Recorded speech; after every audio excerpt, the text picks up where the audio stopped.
Здравствуйте, друзья! Этот канал о мистике из реальной жизни. Все истории на канале присланы подписчиками. Я благодарю их за это. Я думаю, что большая их часть найдена ими на просторах интернета. Поэтому у меня есть просьба. Пишите, пожалуйста, название источника. А еще благодарю тех, кто подписывается на канал, ставит лайки, грозные дизлайки и пишет свои комментарии. Ведь поставить пальчик вверх, если понравилось, или вниз, если не нравится, это дело секунды. Это очень поможет каналу в продвижении. Спасибо тем, кто смотрит из России все каналы через VPN. И этим благодарить за труд всех авторов каналов. Ведь каждый труд должен быть оплачен. Стилистика авторов в историях сохранена. Вымысел в них или правда проверить невозможно. Но в любом случае каждая из них, на мой взгляд, достойна внимания. Приятного вам прослушивания. 30 необъяснимых случаев, которые допускают, что мы живем в сумеречной зоне. Эти истории с сайта Reddit, от людей, которые испытали сбой в матрице. С вами когда-нибудь случалось что-то, что не поддавалось объяснению? Возможно, вас посещало чувство, что вы стали героем сумеречной зоны. А может, в нашей жизни был случай, в правдивость которого было сложно поверить, даже самым близким друзьям? Не переживайте, вы не одиноки. На Reddit даже есть специальное сообщество, посвященное таким историям, под названием «Сбой в матрице». И, кстати, оно очень популярно. Мы собрали несколько реальных сверхъестественных рассказов пользователей, от которых становится немного по себе. Первое. В общем, это произошло на прошлой неделе. Поздно вечером мне позвонил мой сосед и спросил, могу ли я помочь перенести наверх кровать для его мамы. Якобы она больна и ей плохо спится. Конечно же, я бросился на помощь. Мы же в хороших отношениях. Я приехал к нему. Там был его друг-священник, который тоже решил помочь. Вместе мы сообразили, как поднять матрас с кровати, чтобы перетащить его наверх по лестнице. Мы закончили и вернулись обратно. Сосед попросил перенести еще и шкаф. Так, заодно. Я не имел ничего против. Мы вытащили шкаф из его туристического трейлера и начали поднимать его по парадной лестнице дома. В этот момент я умер. На парадной лестнице из 11 ступенек. Я держал шкаф в самом низу, примерно на 6-й ступени, когда сосед и его друг выронили шкаф. У него оторвалась ручка, он свалился на меня, а я упал спиной на тротуар. Я проснулся в своей столовой от телефонного звонка. Жена спросила, не хочу ли я ответить. Это был мой сосед. Он спрашивал, смогу ли я помочь перетащить наверх кровать для его мамы. Я пошел к нему и снова встретился с его другом-священником, будто сделал это впервые. Я сказал, что могу помочь перетащить кровать, но не буду нести шкаф. Сосед спросил, как ты узнал о шкафе? Тут-то я и рассказал им, что, кажется, только что умер. Следующий час я провел за разговором со священником. У него было слишком много вопросов.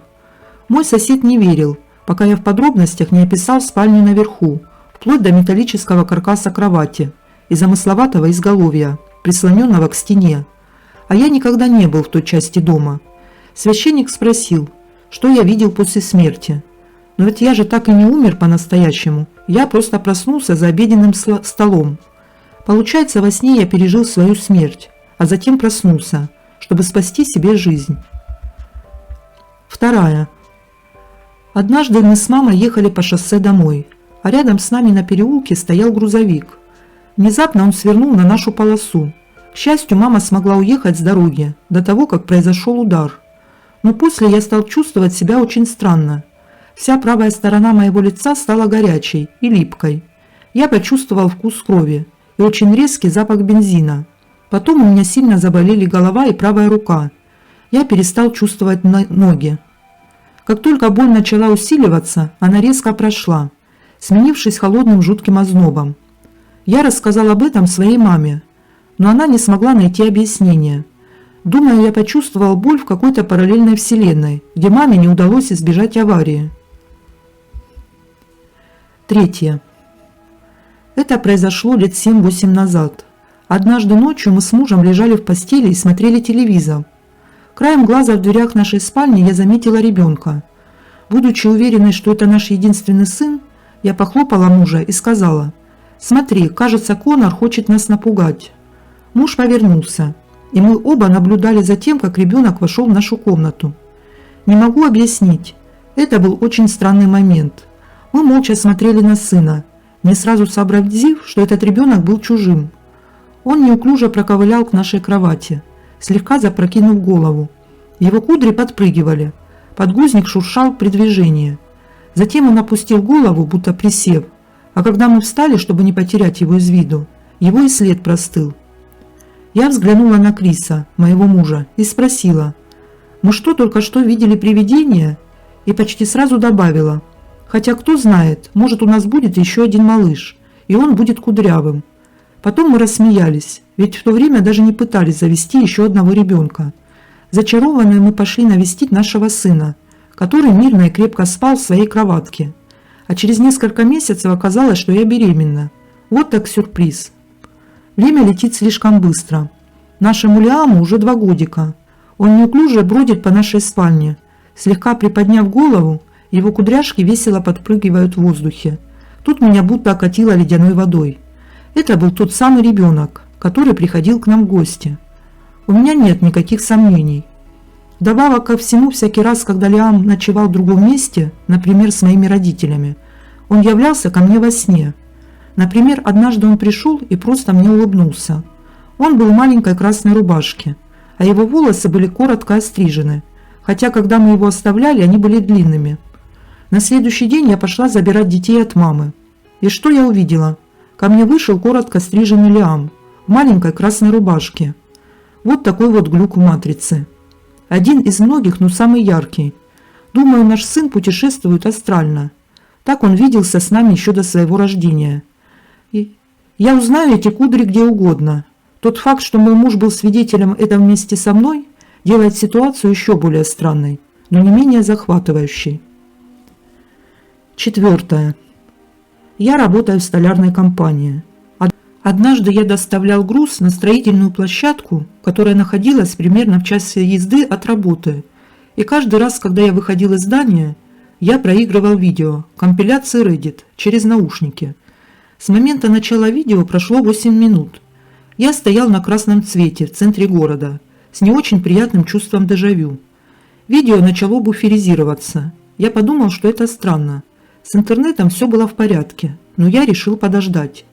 Индикатор стал зеленым, и видео воспроизвелось ровно настолько, чтобы произнести слово «подождите». Снова буферизация. Я ничего не понял. Дорога была чистой. Тем не менее, я решил прислушаться. Неспешно посмотрел налево, затем направо. А там из ниоткуда появился массивный автомобиль, который проехал на красный на полной скорости. Если бы я не сделал эту паузу, водитель лишился бы кабины, а я превратился бы в лепешку. Я определенно задумался о том, что каждый из нас смертен. 5. Моя мама умерла 13 лет назад. 4 года назад отец отправился в Аризону со своей девушкой. Он сказал, что смотрел телевизор, и в этот момент в отеле зазвонил телефон. Он ответил, а на другом конце провода был голос моей мамы. «Я в порядке», – произнес голос. Затем связь испортилась, и голос вновь сказал: «Передайте Хитер, то есть мне, что я в порядке». Папа сразу же позвонил мне, хотя было поздно. Он плакал.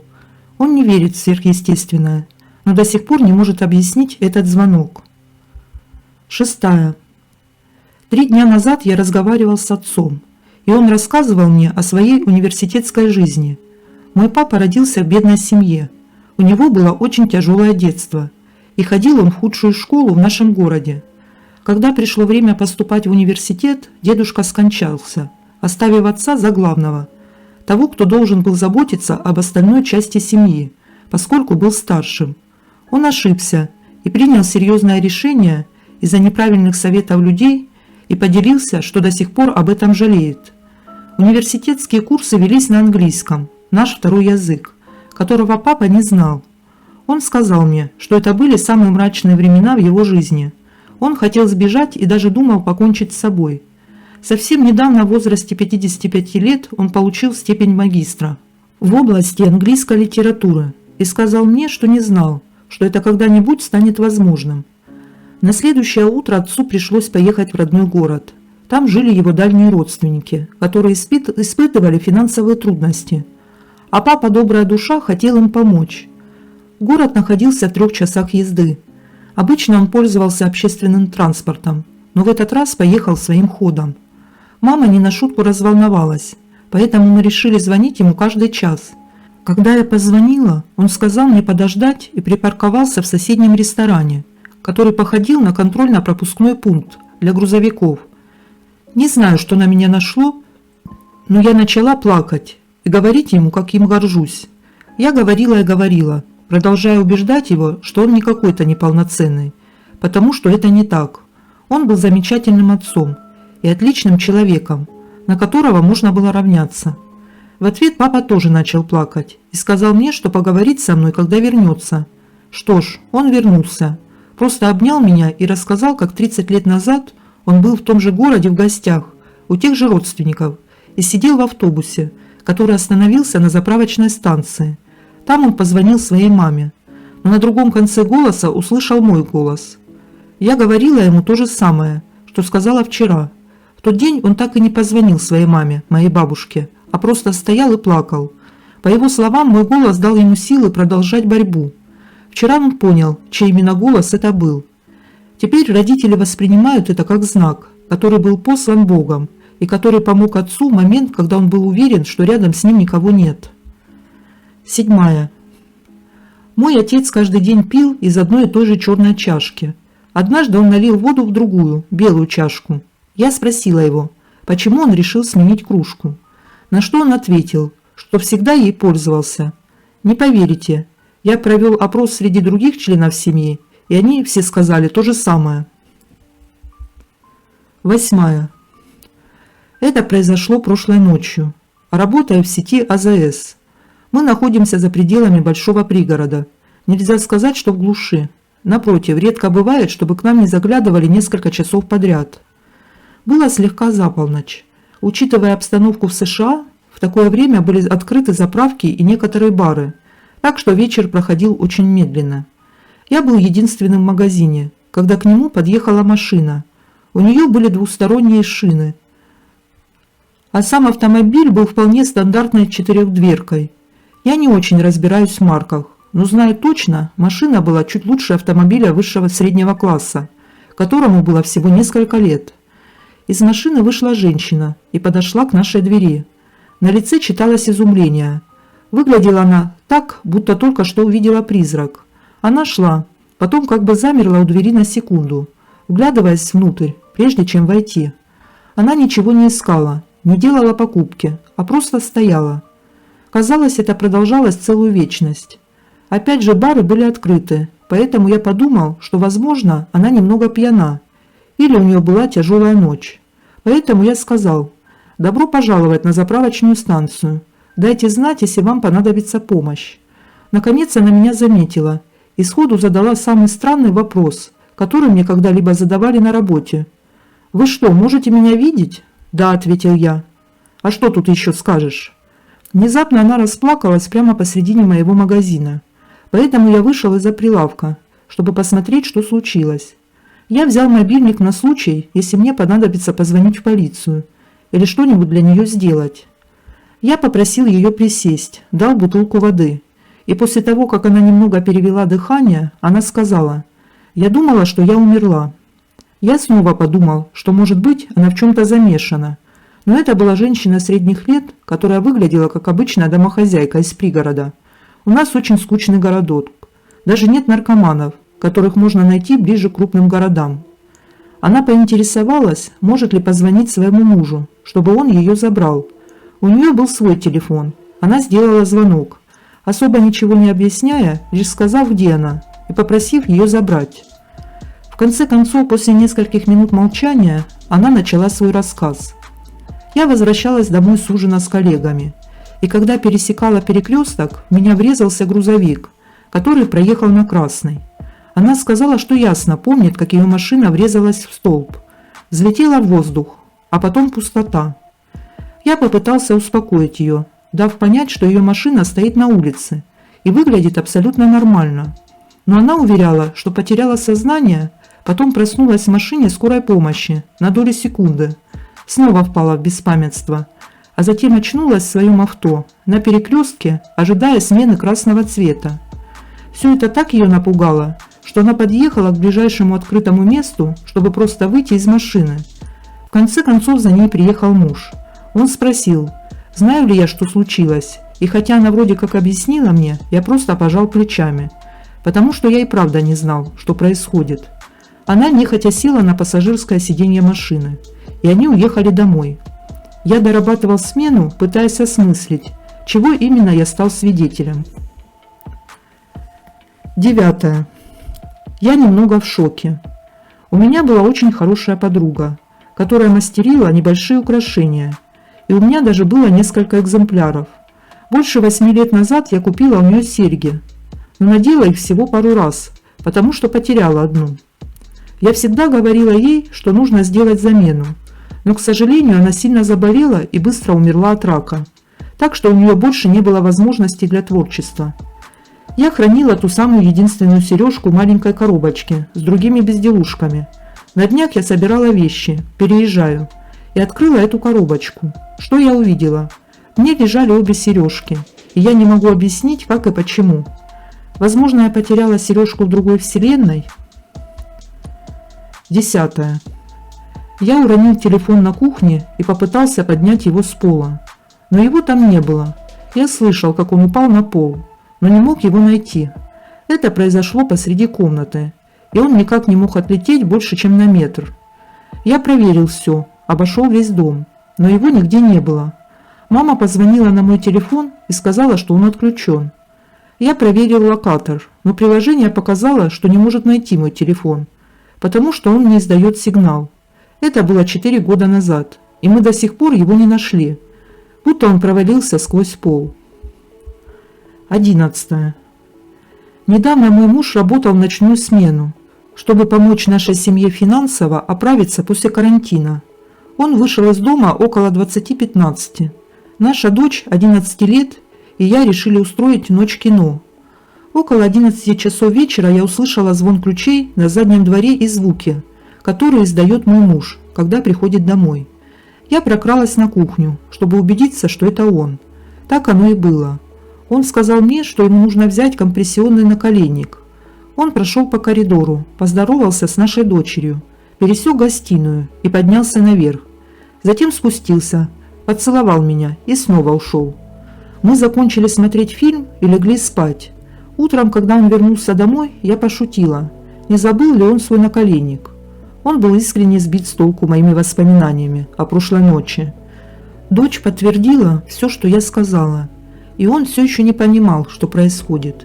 Я включила записи с камеры слежения, чтобы показать ему, как быстро он зашел. Но на карте не было никаких записей той ночи, а также всех ночей, когда он работал в ночную смену. И дочь, и я, мы обе слышали его, видели его, а я даже прикоснулась к нему. Но оказалось, что его не было дома. В ту ночь не было ничего необычного. Серьезно, мы понятия не имеем, что произошло. 12. Около 30 секунд назад я сидел на диване, когда моя собака прошла мимо, чтобы сесть на свою лежанку. Прошлой ночью в ее горле застряло что-то маленькое. Кажется, скорлупа от попкорна. Поэтому я обратил внимание на ее дыхание, чтобы убедиться, что все в порядке. Несколько минут она дышала нормально, а затем началось то, что напоминало легкий храп. Для нее это вполне нормально, в зависимости от того, в каком положении она ляжет. Поэтому я не стал подходить к ней и лишний раз проверять. Это продолжалось около 5 минут, пока я не услышал самый отвратительный и, насколько я теперь понимаю, ужасающий звук храпа, кашля, хрипа. Я подошел к ней, чтобы убедиться, что с ней все в порядке. И в тот самый момент, когда я посмотрел на ее лежанку, звук прекратился. Никакой собаки не было. Уже минут 30 она была на улице с моими родителями. Невозможно выйти из комнаты, не пройдя мимо меня. Я не знаю, чью собаку я видел и почему она издавала такие звуки, но я собираюсь провести остатки дня на улице. 13. Это был 2011 год. Я учился в медицинском колледже, а мой брат в инженерном в том же городе. Он младше меня на 3 года. Однажды я попросил его приехать в мое общежитие, так как у него был выходной, а он очень скучал по родным. Мы болтали и ели, пока он внезапно не спросил меня о девушке. «Брат, ты помнишь Кейт?» По понятным причинам я изменил имя. Я. «Кого?» «Брат. Кажется, ты и правда ее забыл. Это хорошо». Я явно сбитый с толку. «О какой девушке ты говоришь?» Брат все еще игриво. «Не прикидывайся, ты точно знаешь, о ком я. Можешь не отвечать, если тебе все еще больно. Зря я поднял эту тему». Я, подумав, что он шутит, и решив подыграть... «Ах, да, я помню. Она уже в прошлом. Это было тяжело. Я больше с ним не общаюсь. Брат, не похоже, что ты можешь поддерживать с ней общение». Я, пытаясь подыграть. «Конечно, не могу. Она, наверное, уже замужем». Брат явно сбитый с толку. «О какой Кейт ты говоришь?» Я. «Именно о той Кейт, о которой ты говоришь». Брат, тогда перестань. Я. «Ладно». Примерно через 30 минут после обеда. Брат, ты правда не помнишь ее, Кейт? Я, который устал от этой дурацкой игры. Братан, перестань. Это уже не смешно. Я устал. Брат, ты о чем? Какая игра? Я правда не знаю никакой Кейт. Кто это? Брат, забудь. А потом он уехал. Через несколько дней я спросил маму о Кейт. И она очень расстроилась, когда услышала мой вопрос. Оказалось, Кейт была моей девушкой, когда я учился в школе. А еще хорошо дружила с моим братом. Несколько лет назад она погибла в автокатастрофе. Я был ошеломлен. Я не помню ни ее имени, ни лица. Ничего. Она полностью стерлась из моей памяти. Я не на шутку разволновался и вернулся домой, где мама показала мне фотографию, на которой был я, Кейт и мой брат. А я ее даже не помню. Я слышал об избирательной амнезии. Но воспоминания можно вызвать наводящими вопросами, а я так ее и не вспомнил. По словам семьи, мы были очень близки. Естественно, я не стал спрашивать о ней ее родных или общих знакомых, потому что это было бы очень бесчувственным. 14. Вы слышали теорию, когда люди умирают в одной временной шкале, то перерождаются в другой? Думаю, такое случилось и со мной. В начале июля этого года моя семья, папа 45 лет, мама 54, я 19, брат 16 и сестра 13, собирались в поездку в Монтану, чтобы навестить бабушек и дедушек. Перед поездкой у меня возникло очень плохое предчувствие. В моей голове постоянно всплывали картинки автомобильных аварий, и я была уверена, что мы попадем в одну из них, если поедем. Конечно, родители сослались на мою излишнюю тревожность, но еще никогда в жизни я не чувствовала себя настолько уверенной. Сесть в машину было чем-то вроде подписания смертного приговора. Итак, ехать около 6 часов. Я сразу начинаю думать, что веду себя нелепо, и меня накрывает волна спокойствия. И в этот момент происходит нечто странное. Папа проезжает по подземному переходу, и начинается действие в замедленной съемке. Все это длилось минуты 4. Мои родители шутили, но их лица двигались очень медленно. Еще мгновение, и свет в машине начал меняться. Это было страшно, потому что я думала, что сошла с ума. А потом все резко вернулось на свои места. Я закрыла глаза и попыталась переосмыслить последние несколько секунд. А когда открыла, то вспомнила. Я видела кровь, нашу машину и еще один микроавтобус в руинах на обочине шоссе сразу за переходом, а также искалеченные тела. Я вспомнила ощущения, которых не должна была знать. Вид разбрызганного мозгового вещества, запах чего-то горящего, отсутствие дыхания. Но ведь этого никогда не было же. Тем не менее, я помню, что машина впереди нас сменила полосу движения, хотя впереди ехал грузовик. Я помню, как он въехал в нас сбоку. У меня не было психозов, и я никогда не попадала в аварии. Это не было посттравматическим стрессовым расстройством. До этого я никогда не боялась ездить на машине. Возможно, я могла бы просто закрыть глаза на эту ситуацию, но я все еще вспоминаю об этом, когда сажусь за руль. Это сделало меня более осторожным водителем. Я не знаю, что случилось. Это была максимально странная ситуация.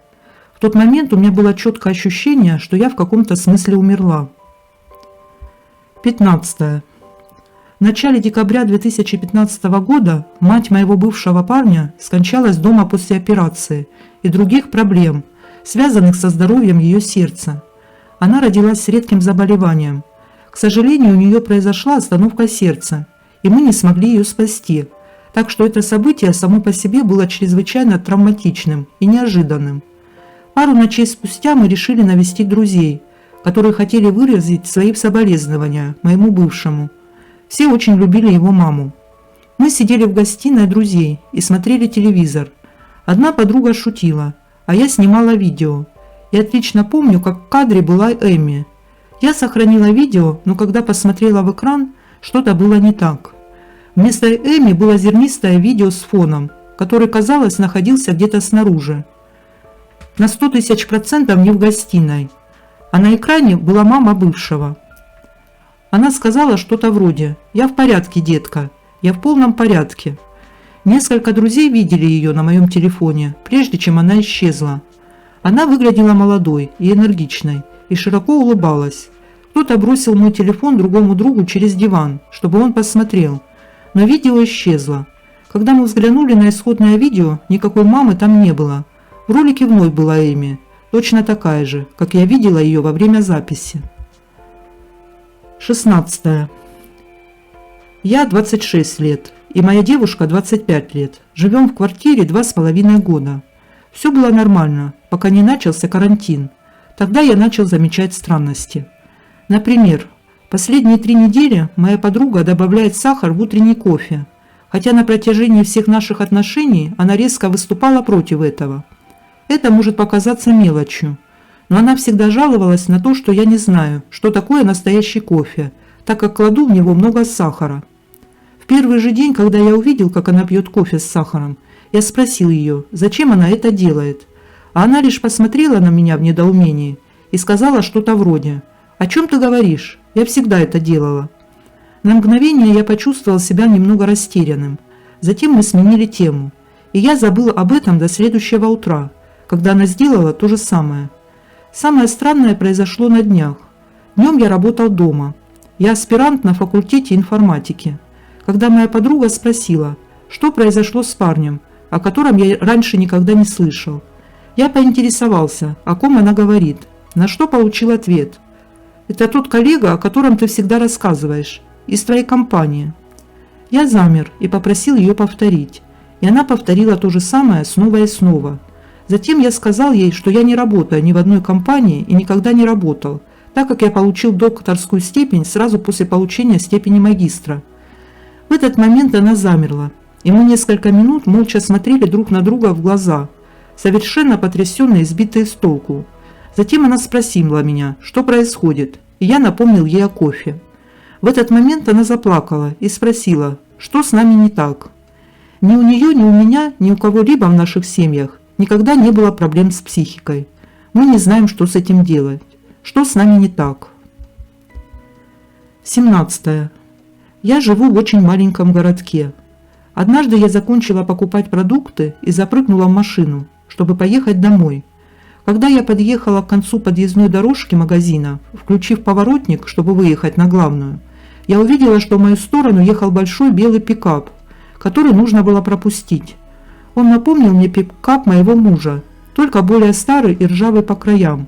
У мужа даже такая же черная эмблема и большой железный поперечный бампер.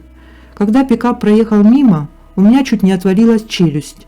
На меня пристально смотрел мужчина, копия мужа, но с длинной седой бородой и седыми волосами вокруг ушей. Я быстро собралась силами и поехала за пикапом. Водитель все еще смотрел на меня в зеркало. При первой же возможности он надавил на газ. Я попыталась догнать его, чтобы посмотреть, в каком направлении он двинулся.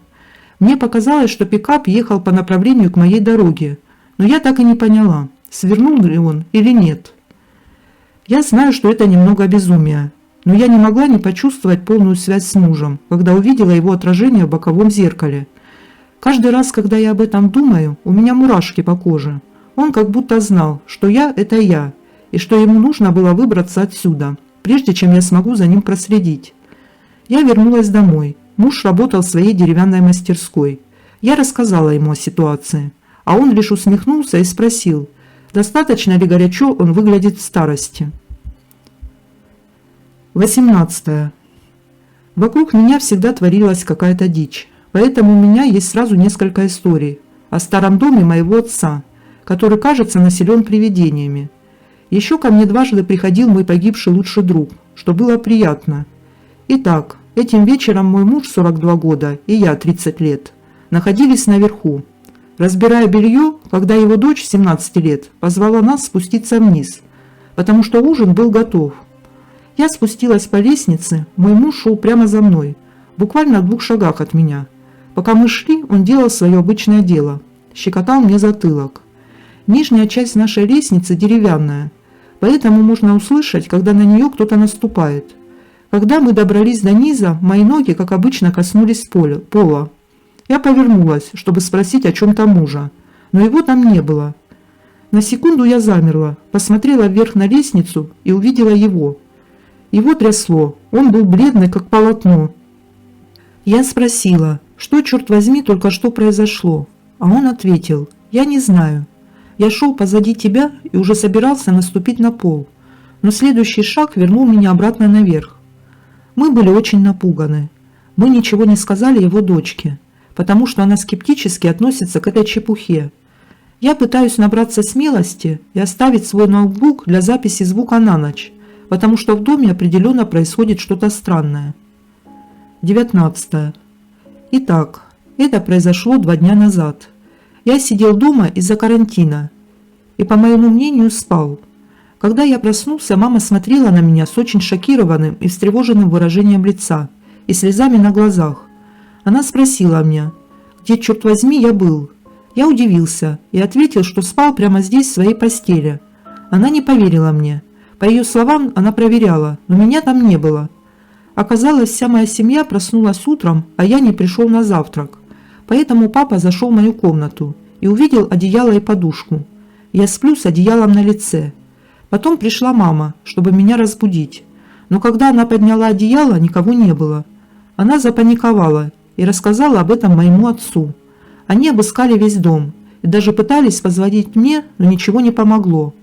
Они спросили соседей, быть может, они видели, как я ухожу, но и те не смогли ничем помочь. Моя мама очень испугалась, и родители позвонили в полицию. А когда мой отец пошел подавать заявление, я проснулся. Мы позвонили отцу и сказали, что я вернулся. Он, конечно, потребовал объяснений, но я не мог их дать. 20. Предыстория. Это важно. В сентябре прошлого года я месяцев 9 планировал переехать в Калифорнию. Планы потерпели крах по финансовым причинам, и на моем пути открылись другие возможности. Этот случай произошел на работе, когда я закрывал смену и был совершенно один. Зашел покупатель, ему было примерно за 60, мне 21. Я бы не сказал, что он был моей копией, но одет был точно так же, как и я. Он сказал: «Боже, мне срочно нужна доза кофеина. Я знаю, что уже поздно, но я пью его с детства каждый день». Я не удержался и ответил: «Я тоже. Я начал пить кофе в 8». Мужчина начал говорить о том, что ему очень нравится музыка, которая играла в магазине, и так далее. А затем, совершенно неожиданно, он сказал: «Так ты все еще не переехал в Калифорнию?» Чтобы вы понимали, я вообще не говорил с ним о Калифорнии. Более того, я никогда не встречал этого человека. Не знаю, кто он такой и как он об этом узнал. О моих планах на Калифорнию не знал никто, кроме моих родственников. Я отдал ему напиток, и когда он вышел, он сказал: «Ты уедешь. Может, не сейчас, но тебе там понравится».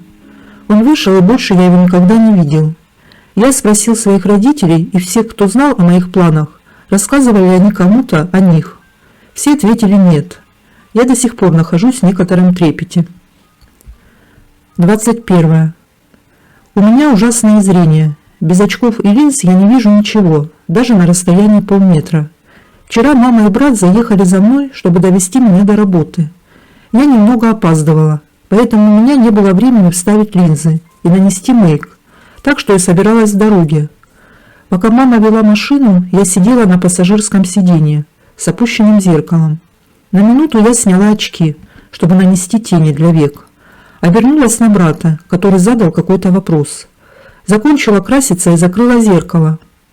Некоторое время я смотрела в окно на поля недалеко от дороги и думала, как они красивы. Как вдруг осознала, что я не надела очки, и они лежат на приборной панели. Как только я это поняла, идеально четкая картинка снова стала размытой, как будто я сбросила настройки зрения. Я так удивилась, что даже крикнула: «Черт возьми!». Мой крик испугал маму и брата, поэтому я рассказала им, что только что произошло. Они мне поверили, но так и не смогли найти рациональную причину. Эх, если есть какой-то секрет волшебной фиксации зрения, на который я случайно наткнулась, то я бы хотела найти его снова. 22. Это случилось совсем недавно, и мое сердце все еще бьется, как сумасшедшее. Я лежала на диване, листая журнал, когда услышала, как мой кот спрыгнул с кровати.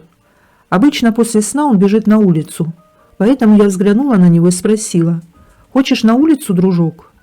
Своим надоедливым кошачьим голосом. Он просто смотрел на меня, не отвечая, как любой нормальный кот. Я уже хотела выпустить его, но на секунду отвлеклась на телефон. И вот тогда-то меня осенило.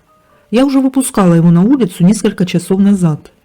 Я повернула голову, чтобы вновь посмотреть на кота, но его там не было.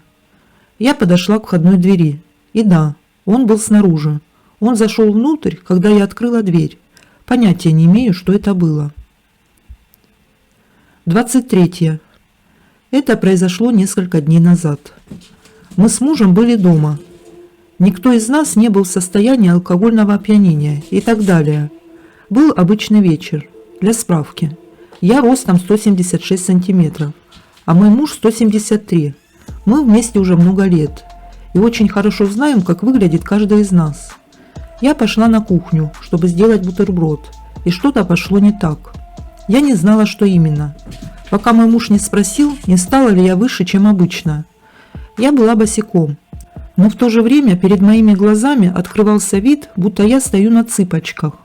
Я могла видеть верх холодильника, а мои бедра находились над кухонной столешницей. Я повернулась к мужу, и он показался мне немного ниже. Обычно наши глаза находятся почти на одном уровне, но в это мгновение они казались намного ниже моих. Он сказал, что почувствовал, будто его рост не изменился. Изменился лишь мой.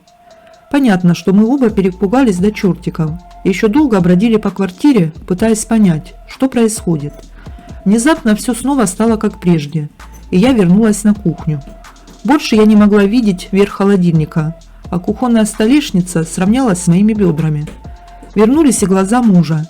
Теперь мы оба смотрели друг на друга, как раньше. Я, конечно, слышала о синдроме Алисы в «Стране чудес» и раньше, но чтобы его мог видеть кто-то, я не слышала. Это кажется невозможным. 24. Однажды мы с парнем ездили к его родителям в город, в котором я никогда не была. Мы сидели на кухне и разговаривали, а потом его мать попросила меня принести ей ножницы. Я встала, подошла к шкафу в комнате гостей, открыла второй ящик и достала их.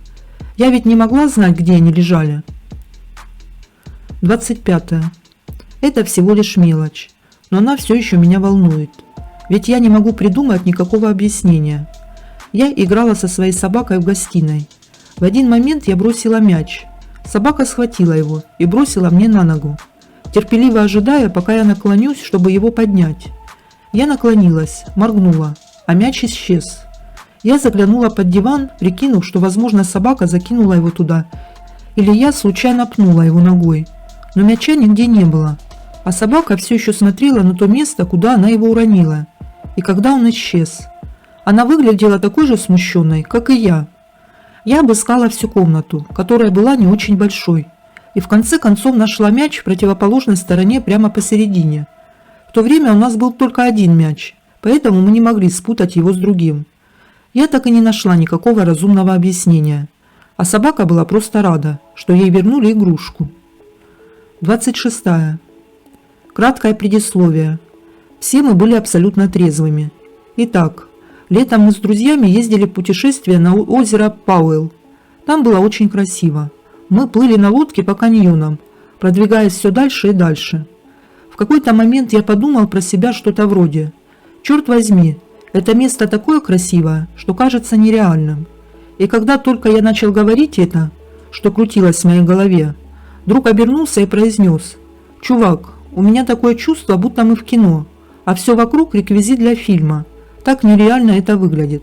Я сказал: «Что ты только что сказал?» Не поверишь, я подумал точно так же. Мы оба были поражены, но дальше ситуация стала еще более странной. Мы сидели на корме лодки и смотрели на наших друзей, которые стояли, пока лодка медленно плыла по каньонам. И когда я наблюдал, как они любуются пейзажем, у меня будто включилось альтернативное восприятие реальности. Друзья внезапно стали похожими на богов или неких ангельских существ, которые изучали землю и наслаждались моментом. Друг вновь повернулся ко мне и сказал: «Чувак, посмотри на наших друзей. Они такие красивые и живые. Они похожи на ангелов». Я знал, что в этот момент мы оба переживали одни и те же чувства. Лучший способ описать то, что мы видели, будто мы погрузились в видеоигру и наслаждались тем, что создали. Это очень сложно описать. Если вы смотрели «Бегущего в лабиринте», вы знаете, что участники забывали обо всем, кроме своего имени, прежде чем войти внутрь. Было точно так же. Реальность решила нас подразнить и чуть-чуть отстраниться. Тогда-то мы и увидели наших друзей и землю такой, какой она могла бы быть на самом деле, всего лишь на короткий момент времени. Однажды я слышал историю о человеке, который испытал нечто подобное. Он также подключался к этой внешней реальности, будучи абсолютно трезвым. Он выдвинул теорию о том, что человеческое сознание и наш мозг могут действовать как игла, находящая дорожку на виниловой пластинке. Как только мы настроим его должным образом и окажемся на нужной дорожке, мы сможем воспроизводить музыку или, другими словами, начнем испытывать некоторые увлекательные вещи. 27. Должно быть, это самая странная история, которая когда-либо со мной случалась. Это произошло несколько месяцев назад и постоянно всплывает у меня в голове, потому что у меня много проблем со здоровьем. В прошлом году мой папа ушел из жизни, поэтому мы часто посещаем кладбище, где расположены могилы разных членов семьи. Это мусульманское кладбище, поэтому на надгробиях есть не только имя усопшего, но и имя его отца и другие детали. Так вот, когда мы были на кладбище, я заметил перед могилой моего дяди еще одно надгробие. На нем было написано мое имя, а мое имя пишется немного иначе, чем обычно.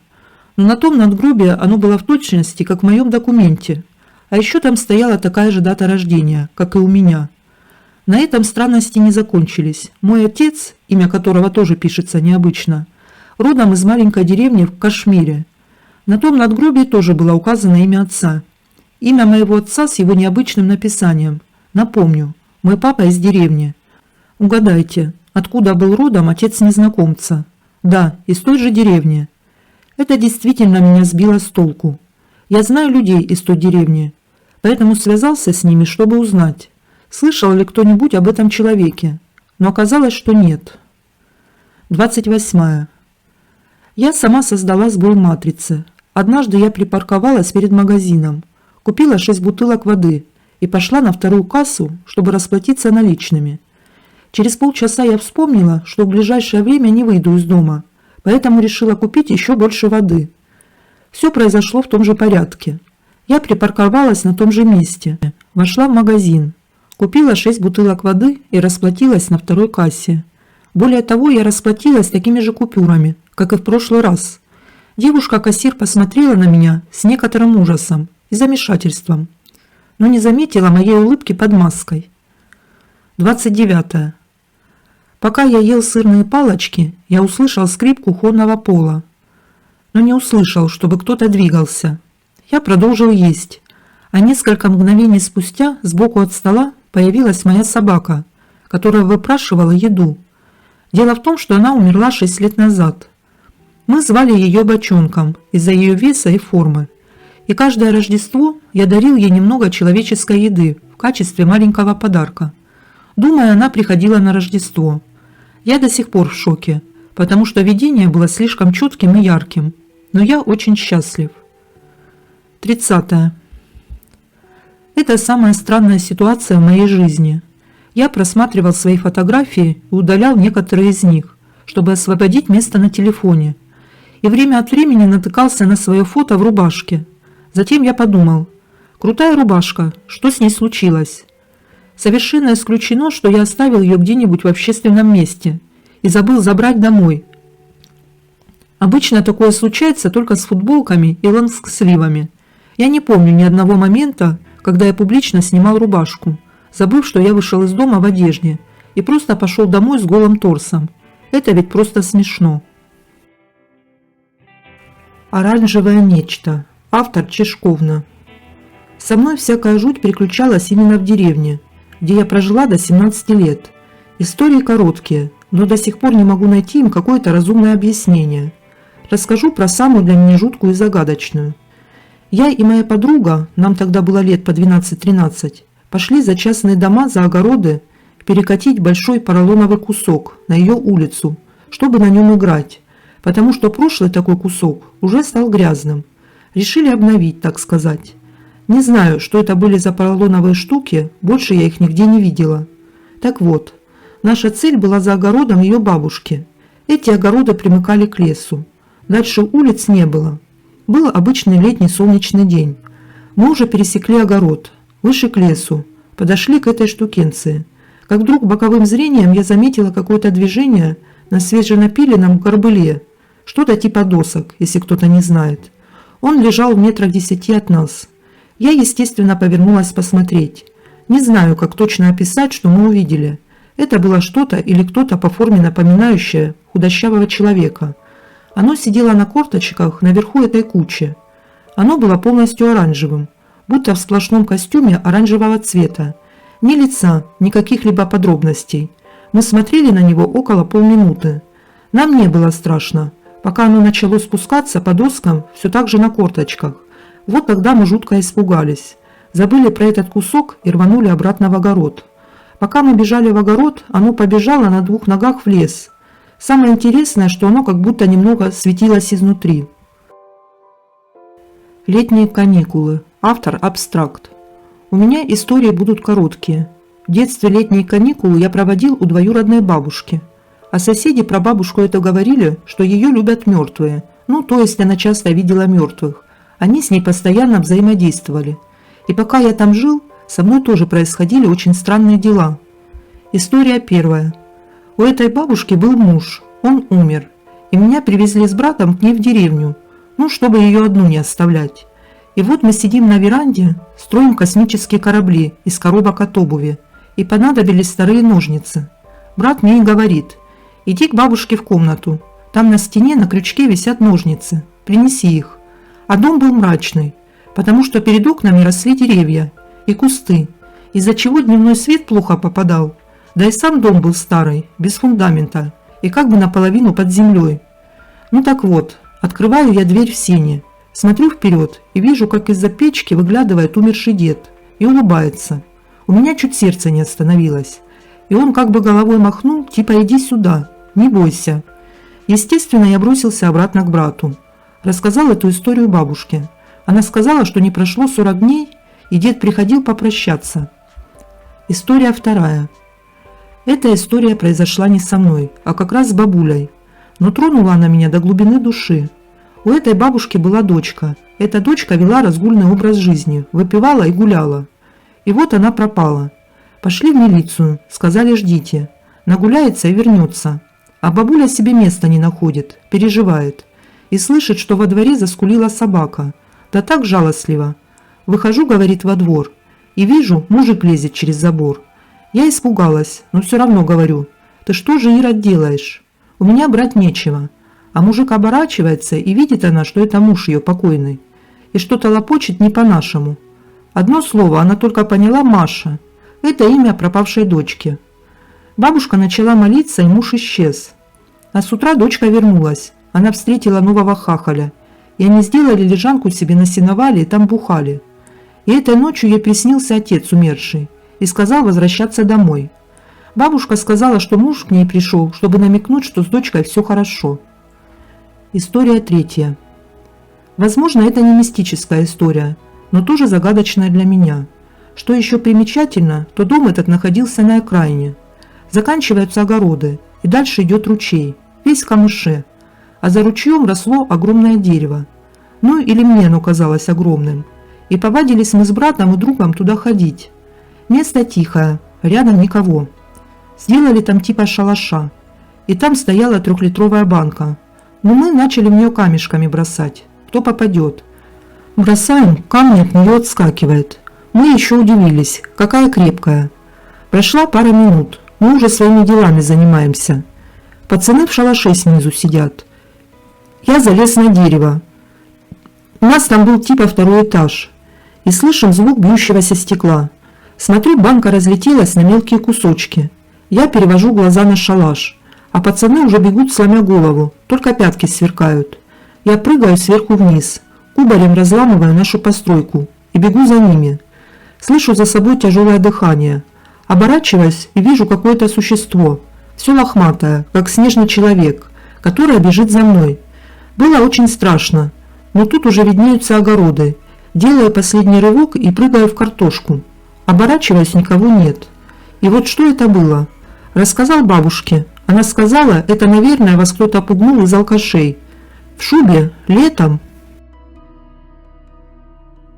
Мне 13-й этаж. Автор Тенгу. Посидели мы недавно со старым другом в баре. Поговорили за жизнь и разъехались по домам. Для начала, пьяной я не была. Выпила я в тот вечер где-то примерно треть высокого пивного стакана с сидром. Взяла такси и поехала домой. Зашла в подъезд, вызвала лифт. Обратила внимание, что лифт едет как-то неровно. К тому же медленнее обычного. Подумала, вот сейчас только застрять не хватало. Время позднее, 1 час ночи. Диспетчер, может, вообще спит. Однако лифт на полпути не застрял. Выпустил меня на моем, а на моем ли точно, этаже. Я вышла из лифта и остановилась в недоумении. Этаж был не мой. Знаете, это чувство, когда заходишь в подъезд к соседям, и там все так же, как в твоем собственном, но неуловимо по-другому. Это было оно. Тут надо понимать, что по соседским дверям там не сориентируешься. Квартиры расположены за общей железной дверью с кодовым замком. А на лифтовой площадке, собственно, лифты, узкое окно и та самая дверь. Все. Вот этот аскетичный интерьерчик меня и озадачил. Из мелочей вроде оттенка электрического света, дизайна замка и двери, какой-то легкой непривычности в пропорциях помещения родилось стойкое впечатление, что я заехала куда-то не туда. Здесь все чужое. Я перепутала этаж? Да нет, вон номер на стене написан. Тогда, получается, я перепутала подъезд? Дальше я сделала глупость. Я подошла к двери, хотела проверить код. Если не сработает, значит точно не туда заехала. А если сработает, то вопрос будет снят. Но это был очень поздний час, предположительно чужой подъезд.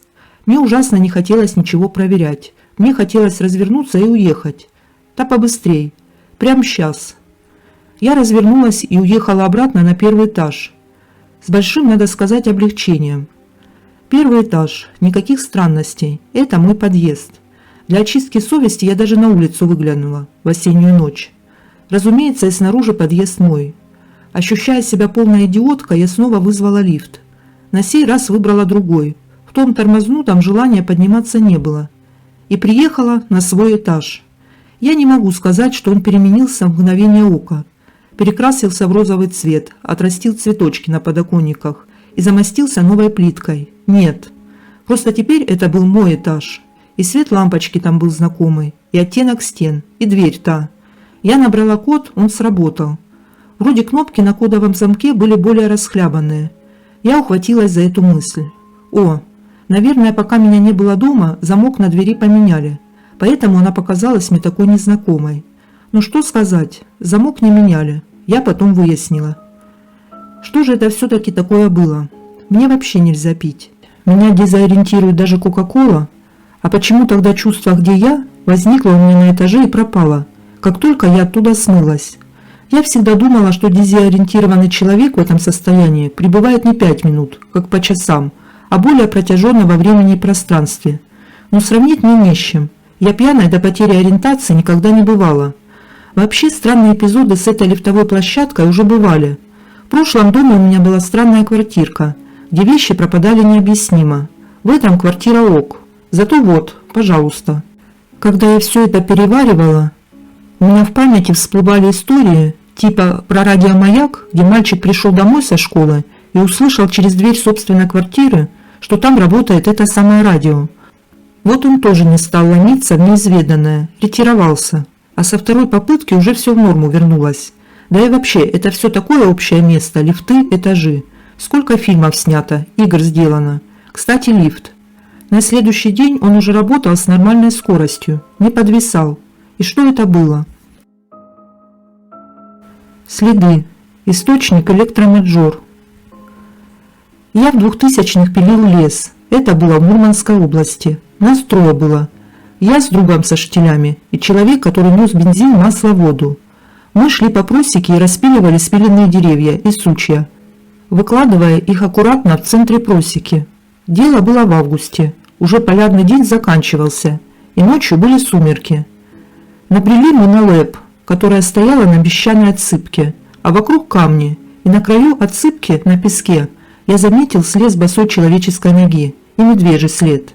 След свежий, как у человека один в один, но размер ноги я поставил рядом свою ногу 43-го размера в резиновом сапоге, и она заняла лишь 50% от босого следа. Медвежий след тоже был огромный. Я практически уместил свою ногу в него. Напоминаю, сумерки, мы в лесу одни, дул ветер, а тут он внезапно стих и стало очень тихо, и как будто кто-то тяжело дышал, далеко, а мы это дыхание слышали. Не знаю, как это описать. Потом дыхание стало приближаться, но все еще казалось далеко. Мы руки в ноги и текать. Не то чтобы побежали, но пошли быстрым шагом. Под ногами сучья трещат, ветки о ветровке бьют. Шумно, короче. Но дыхание мы слышали. Потом оно все тише и тише, и пропало совсем. Вот такое, вот такое. Горькая конфета. Автор Лукерья. Текст будет длинным. Сократить до сухих фактов морально не смогла. Спасибо. Мама родилась в глубинке Горьковской области в конце 50-х годов. Ей 10 лет. Она в гостях у своей бабушки. Святочная неделя. На улице зима, сугробы, мороз. Темнеет быстро. Вроде только пришла, помогла старушке по дому, попили чаек, а за окном уже темень, хоть глаз кали. Да и снег повалил, завьюжило. Бабушка внучку одну побоялась отпускать, но оставить на ночь никак. Родителей не предупредила, в то время им по телефону не сообщишь. Решила проводить до дома. Идти-то чуть больше километра. Вышли, внучка впереди. Стежку уже заметать начало, но по пути следы глубокие мужские. Пробраться можно. Отошли не так далеко. Девочка вдруг нагнулась, поднять что-то, и упала в снег. Бабушка внучку из сугроба отковыряла, а та опять заваливается, вся дрожит. Стала жаловаться на озноб, всю трясет, как лихорадит. Кое-как вернулись обратно. Домой зашли, старушка внучку к себе прижала, а она вся горит, глаза стеклянные, температура. Дала ей из таблеток, что было. Растерла ее, укутала. Время идет, а ребенку хуже. Что делать? Побежала к женщине, что жила неподалеку. Вернулась бабушка с соседкой. Древняя старушка уже, на деревне ее знали, обращались к ней по определенным вопросам. Меня осмотрела, и бабушку мою ругать принялась. Куда ты внучку в такое время поперла? Сидели бы в избе. Вслед она дедов пошла. Мужик местный, его колдуном считали. Очень глазливый к чужому добру был. Девка-то у вас вон как оладна. Следить чай надо. Подняла чего с тропинки-то. Я на шубу показала, в кармане фантик, стропки подобрала. Красивый. Они раньше с сестрой увлекались поделками из фантиков. Заохали. Принесли таз с водой, свечи. Шептали, читали надо мной в 2 голоса нараспев. Я в сон провалилась. А когда проснулась, ничего не беспокоило. Бабка ругалась. Нас строго запретила с дорог чужие вещи подбирать. Мама нас так и учила. Ничего чужого не брать. Не для нас лежит. Вторая история произошла со мной, в том же селе. Много лет позже этих событий. Я ребенком была городским. И от бабушки мы жили далеко. Приезжали 1 раз в год на 1-2. А тут меня привезли и оставили на все лето. Такая жизнь была в новинку. Тогда еще живая деревня, домики с яркими резными наличниками, а вокруг сплошной лес. И люди вокруг, как мне казалось, добрые. Все норовят угостить чем или пригласить бедного городского ребенка живность посмотреть, кроликов, коз. Такое отношение меня быстро расслабило. По деревне мы детьми бегали свободно, всегда под присмотром местных старушек, что сидели на лавочках у палисадников. Как-то мы с местной подружкой отправились за конским щавелем для какой-то скотины на окраину. Подружка в гущу зашла, а я у края стояла. К нам подошла древняя старушка и стала расспрашивать, чья я, откуда. Да принялась расхваливать. Подружка в зарослях затаилась, молчит. А я распелась соловьем. Приятно же, когда хвалят. Бабка из передника достала конфету, одну мне, одну подружке. Я свою сразу съела. Для подружки в карман положила. Та отказалась. Старушка меня по голове погладила и ушла. Подружка из травы вышла и принялась меня ругать. Нельзя у этой бабки ничего брать. Мне так мои говорят. Ведьма она. Застращала меня ужас как. Побежали по домам. Я еле дождалась, пока бабушка с фабрики вернется. Все ей выложила. Она поухала. Водой меня святой умыла. Пошептала молитву. А через пару дней на утро я встала с больной ногой. Голень ниже колена распухла. Горит вся. Красной коркой покрылась. Ни следов от укусов, ни царапин, ничего. В стопе не согнуть. Отзвонились матери. Купили лекарств по наказу, мазей. Еще несколько дней прошло, а с ногой все хуже. Бабушка запаниковала. Меня под руки, на багажник велосипеда и в соседнюю деревню к женщине повезла. Встретила нас в обычном доме женщина средних лет. Осмотрела она мою ногу, принесла нож, воду и красное полотно. Стала надо мной читать, ножом водить, водой ногу обмывать. Потом полотном обернула. Руками мое лицо обхватила и долго в глаза смотрела. Рожа у ней на ноге, порча. Глазоньки-то как открыты, так и будет то хорошее, то плохо, как репей таскать. С покрытой ногой велели 3 дня ходить. Бабушке на листке текст написала, который читать нужно, и воды с собой дала. К вечеру краснота и отек сошли. Еще через день осталась почти незаметная припухлость. К сожалению, она до сих пор со мной. Мне и правда на чудных, ударение от случая, людей везет. Бывает, приходят в офис люди особые. Я их с порога уже чую. Но, видимо, и они меня тоже. Такие всегда мои клиенты. За годы практики тактику с подобным я выработала и плохо репей теперь цепляю редко.